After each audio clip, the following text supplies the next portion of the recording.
Start my. Hi, I'm Diane McGarry with Dracut Arts.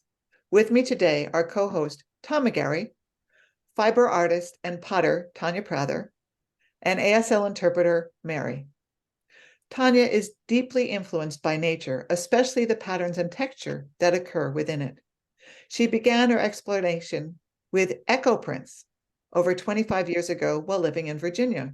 Her home base is now New Hampshire, but she enjoys the opportunity to travel and work with different palettes of plants in other locations, most notably Colorado, where she just returned from. A self-described fiber artist and sometimes other things, Tanya is always trying new processes and playing with other mediums, most notably clay. She finds that those ventures inevitably spiral back and create an interesting dialogue with her core work. An echo print is a balance between the artist and the medium, requiring both intention and surrender. It is a process in which organic materials, leaves, flowers, bark, and berries, are laid directly onto the surface of a fiber, silk, wool, linen, cotton, or paper, and then bundled and compressed. There's more to it, but I'll let Tanya explain that. It's so nice to have you back with us. Thank you for the invitation. It's so nice to come back. Yes. Can you tell us about the process of working with natural elements and how both the items you gather and the water you use changes and helps create these wonderful things we'll be seeing? Sure. So what is exciting to the process for me is that this is never the same. It's always an exploration. In fact, for me, it's a sense of play and wonder and awe. So working in a different place, working in a different time, season, those all impact things in really subtle and nuanced ways. And even when I go back and try to repeat a process that I've kind of taken notes on and think, oh, I can get pretty close to this, it comes out different every time. Oh. So I really am enlivened, I guess, by that sort of co-creator kind of aspect of this process, because I influence it, I guide it, I have an intention, I use all of my artistic background in it, but there's this natural element, this organic fluidity that is part of what happens. And often that is the magic in the process. Things happen that are even more luminescent or amazing than what I could have created on my own. So I really love that collaboration with nature. It changes how I go through my daily life. I have this different relationship with the environment around me. So I know plants as food. I know plants as beautiful things in my garden. I know plants as herbs and healing things. But now I have a relationship with plants and how they engage in this eco-printing process. And you mentioned the water and minerals. Those things can change how the dye happens between the plant and the fiber. So the first thing to understand is that there's kind of this magic bond between plant dyes and animal-based fibers. So animal-based fibers would be like silk becomes from the silkworm, wool comes from sheep. So there's just this molecular, scientific, I don't understand it, but there's this bond that happens almost like the different polarized pieces of a magnet coming together that make that connection, that make that print happen. And so that's my favorite, is to work with silk. But if I'm working with plant fibers and plant dyes, they do work, but you have to kind of put this piece in the middle to make them connect and to be color safe and to last over time. And we call that piece in the middle a mordant. It actually comes from the Latin. It has something to do with the tooth of something. So sort of the ability to bite. And that's what it does. It allows the dye to sort of connect with the fiber and become permanent. So different kinds of metals. If I were to use an iron pot or a copper pot or an aluminum pot instead of a stainless steel pot, which has no reaction, those infinitesimal bits of metal move into the water and change the color of the dye.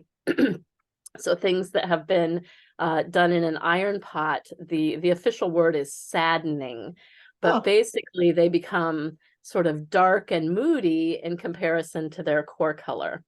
If I use iron, or if I use aluminum, that brightens everything. So particularly the yellows, it just kind of makes more vibrant and come alive. Everything is crisper. If I use copper, that, as you might guess with copper, influences the greens. So really makes those kind of pop. So it's all of these variables that keep me excited in this process over and over. One of the things you recently added when you went to France, as I recall, was you put in a garden and you added Yeah. these. Yeah. So tell everybody about the indigo. Sure. So recently, when I was able to travel to France a few years ago, I had the pleasure of working in Loris, France, in a dye garden where that's all they grew, plants from all over the world. So I got to experiment and play with things that I had not had a lot of experience with. I tend to work in a very sustainable practice where I literally go out and gather what's in my neighborhood or wherever I'm working. I don't ship things in from other parts of the world to try them. So this time in France was an opportunity to work with a plant called indigo, which comes from this beautiful green plant. It looks a lot like basil. And coming back, I was inspired to plant that into my own garden. And some years it does well, some years it doesn't do so well. But it's very inspiring to me to start from this little seed. It's like a basil seed. It's like the teeny tiniest pinpoint of this little black seed. And then to grow it through the process, and then to take it through creating it into a powder that then becomes this blue dye. It's very different from my eco-printing background or from working with other plants where those are kind of like a tea. You put plants and hot water together and that kind of makes the dye color move out of the plant. This is a totally different process with a lot of chemistry behind it. So what you're seeing here is what's called an indigo vat, after it's been created into a powder and then gone through the rest of this processing. In the process of creating an indigo vat, you pull the oxygen out of the dye vat. And that's part of how it all works. And what's interesting is when you first dip your cloth into the indigo and pull it out, it actually kind of looks like this lime green, almost like the color in your car. It looks very odd. And then literally before your eyes, it will start transforming from that green into blue. And what's happening is the oxygen is reconnecting with the dye and with the fiber and just transforms in front of your eyes. So it's an age-old process. It has ancient traditions all over the world. There are actually different kinds of indigo. The kind I grow is a kind that comes from Japan. But there are different plants that have these indicans in them that create this indigo dye all over the world. So this is an example of a t-shirt that I created. Another tradition that's very closely tied to indigo is something that comes from Japan called shibori. And shibori is the process of creating resist through different types of methods to create pattern. And so this t-shirt was created with a stitch resist. So literally using needle and thread in a particular pattern on the t-shirt, pulling the threads very tightly. And so what happens is it creates pockets within the t-shirt where the dye can't travel in and penetrate. And so it creates these lovely patterns. So that's been a nice side tangent. Sure. I'm already very interested in pattern from my work with eco printing, so it just gives me a different lens or a different way to look at that, and eventually everything kind of connects back in. But I've really enjoyed having the indigo to be able to add into the eco print process. It's not a print like the rest of what's happening, but I can use it in the external dye bath to add some additional color and subtlety. This is another beautiful one that you put together. And you're tying this together, yes, to go makes. So that's an eco print. The leaves are actually sumac, wild sumac that grows here in New Hampshire. And the beautiful green background color there is coming from goldenrod, Oh, wow. with a little bit of like we talked about iron. That makes the goldenrod turn into more of this olive green versus a lighter kind of yellowish tint. I'm sorry, I'm just putting up beautiful examples of your work here. Here's another one on the blue spectrum, but this doesn't have indigo in it either, is it? It's the plants So thing. this is not indigo. This is also just an eco print. So Yeah. those are literally plants connecting with the surface of the fiber and shedding their dye. You can see sort of toward the bottom, there's kind of these lines. To me, in the image, it looks like water, but the way that that was created, those lines were actually part of a bundle. So when I lay the plants out on the fabric or the fiber, whatever that is, I have to make sure that they're compressed or connect very, very tightly. And so often I'll kind of fold or roll, sometimes around a stick, sometimes just in the bundle itself, and then maybe tie it up with string to make sure that that stays compressed and gives it time for that dye to connect with the fiber. And much like shibori, it actually is the same as shibori. It's creating resist, where those strings are tight against the fabric. They create so much pressure that the dye can't penetrate in that area. So it ends up adding to the image that happens on the surface. These are so neat. I wanted to contrast things that you did with the indigo with dyes that were seeming blue but weren't indigo at all, because you Mm. have a vast color spectrum between the plants and the qualities of the water. It is amazing, sort of the color spectrum that you have. Um, a- and it's, I don't know what to say about that. What's interesting to me and not always obvious is that by looking at the plant, you can't necessarily anticipate the color that's going to come out of it. So it's not what we see with our visual eye through the refraction of light and all of that. It's actually the chemical process that's within the plant's interior. So, for example, many of you might know like a pink or purple cosmos. I have them growing in my garden right now. I can see them outside my window. So you would expect maybe those make a pink or a purple print. And actually, that's not true. Wow. Often they make a print, and this is especially lovely, where they don't print like just a flat surface, but they kind of tend to print around the edges of the petals and sort of the veins of the flowers.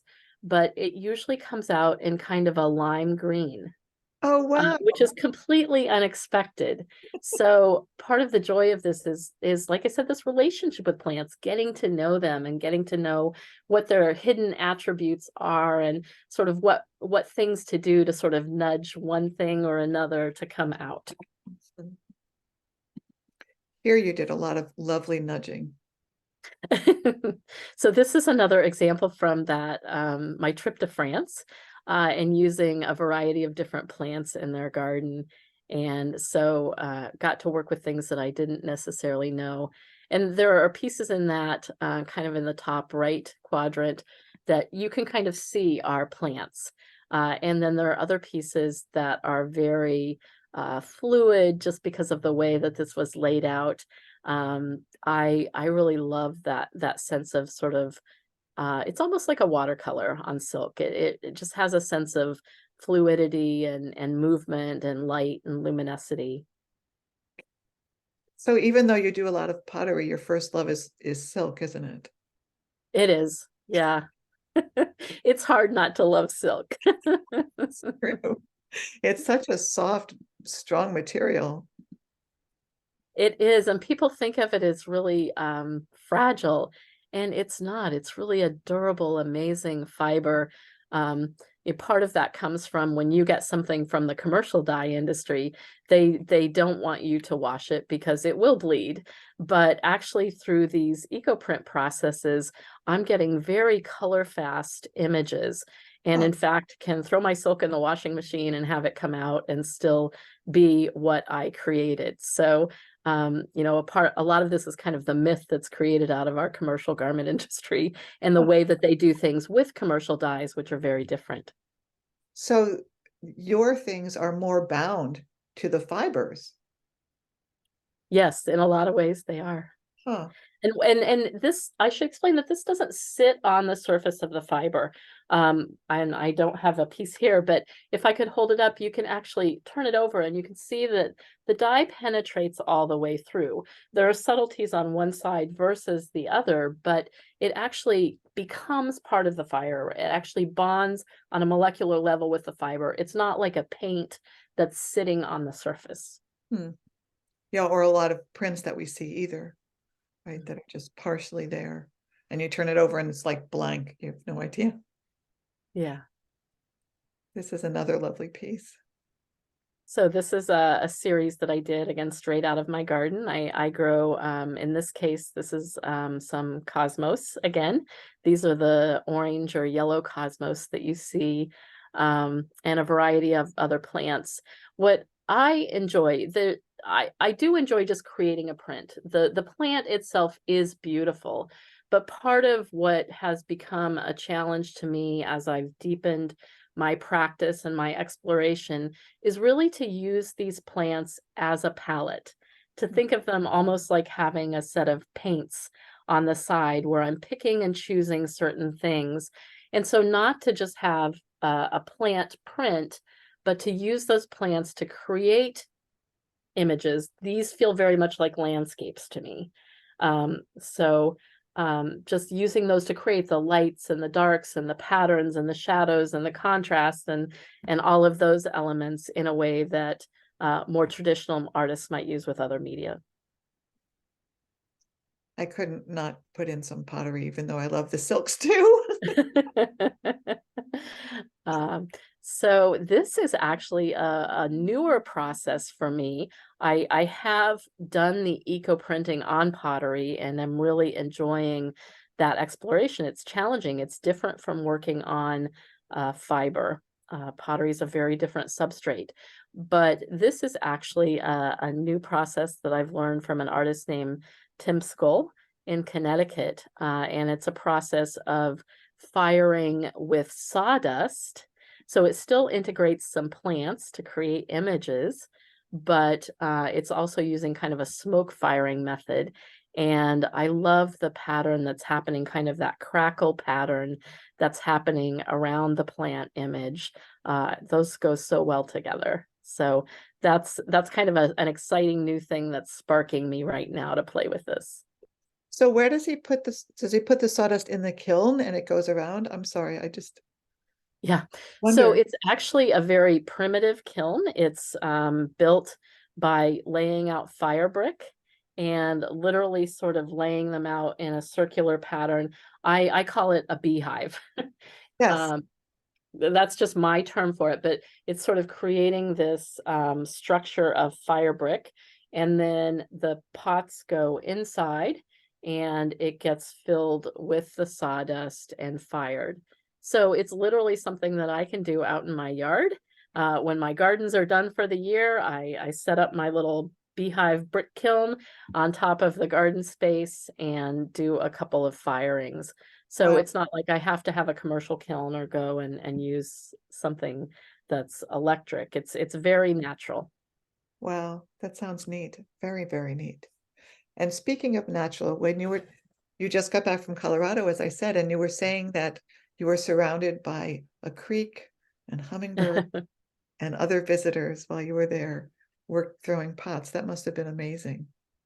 It's very inspiring. Nature is such a part of influence, and to be outside in the fresh air and to hear birdsong and the sound of the creek running, and to have deer literally walking through my little outdoor studio that I've created for myself, that felt like just such a perfect whole.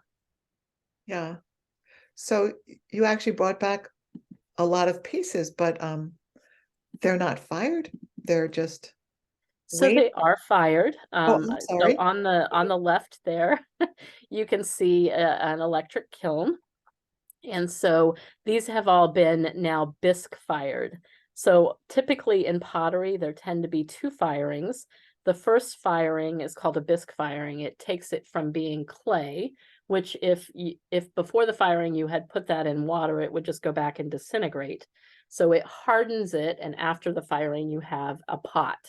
It's not a very hard pot. It's still kind of permeable. You might think of it like your clay pots that you might have out in your garden, where if they sit in water, they still absorb the water, but they maintain their structure and their shape. And so that's kind of what bisque firing is. In other kinds of pottery, what you would do then is put a glaze on the surface and then put them back into a second firing for the glaze to adhere to the clay and become harder. In my case, instead of glazing my pottery for the surface design, I'm using these other processes, either the eco-printing or the smoke firing process, to add the element of surface design. Hmm. That's really neat. I really appreciate what you do and the exploration with all your plants, as well as the location, because every place you said in the beginning, and I want to emphasize that every place you go, you use what's indigenous to that region. Yeah. So, for example, eucalyptus is stunning as an eco-print plant. It's kind of the first go-to. You cannot mess up with eucalyptus. It's amazing.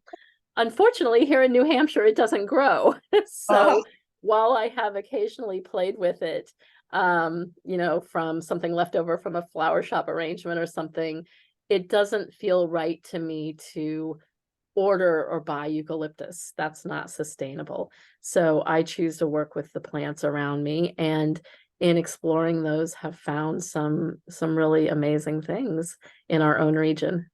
That's wonderful. And the region you go to in Colorado too, do you collect? Completely different. So I have I have my favorites out there. There's something called rabbit brush, which is literally just this weed that grows everywhere in the desert, but it makes a beautiful sort of soft green or yellowish tint. Um, there's a kind of a maple that grows next to the creeks out in Colorado, which is much more like a bush than a tree. And it has these little maple leaves that just make exquisite prints. I enjoy the cottonwoods out there. So I know a place by its plants, and I enjoy sort of watching the cycle. When I go out to Colorado every year, and I can see immediately, are we ahead of season or behind season?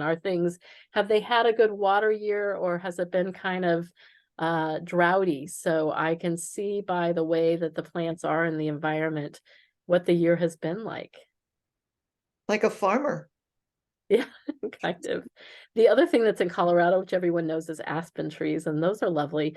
They don't actually have much of a dye presence themselves, but I tend to use them for their resist. So I'll place them on the fiber and then put other things that are very dye heavy around them, Oh, and wow. it creates these shapes on surfaces, which is beautiful. Wow, that's so neat. It's really, it's always so enjoyable to talk to you about this, Tanya, because your approach to pottery and to fiber is so much different from what I generally hear from people. It's really fascinating. I definitely kind of stepped my own drumbeat, I guess. I I find traditional processes interesting, but I really love diving into these new things and kind of pushing the boundaries, learning it enough that I know what works and then trying things on the edges. Well, it comes up with beautiful, beautiful items for us all to enjoy. Thank you so much for doing that. And I'm sure you will continue to do that as well. Thank you. You can see Tanya's works at our November art gallery, along with the winners of our 4th annual children's competition. Tickets are available on Eventbrite. And we'd like to thank our many sponsors for making this program possible. Here we go. Amy Lamb, Shelley Payson, Robin Rubendunst, Susan Belkin, Helen Fremont, Caroline Scott, Philip Thibault, Lois Welber, Anita Bongliers, Marianne Dornice Goldman, Galina Sakes, the Massachusetts Cultural Council Festival and Programs Grant, and grants from the Concord, Dracut, North Reading, Westford, and Wilmington Cultural Councils, local agencies which are supported by the Massachusetts Cultural Council. If you'd like to become a sponsor, please email us at dracutarts@gmail.com. You can also find more information about our programs there at our website, dracutarts.com. All of our programs are on Dracut Arts' YouTube channel, youtube.com/@dracutarts. Thank you so much for being with us today.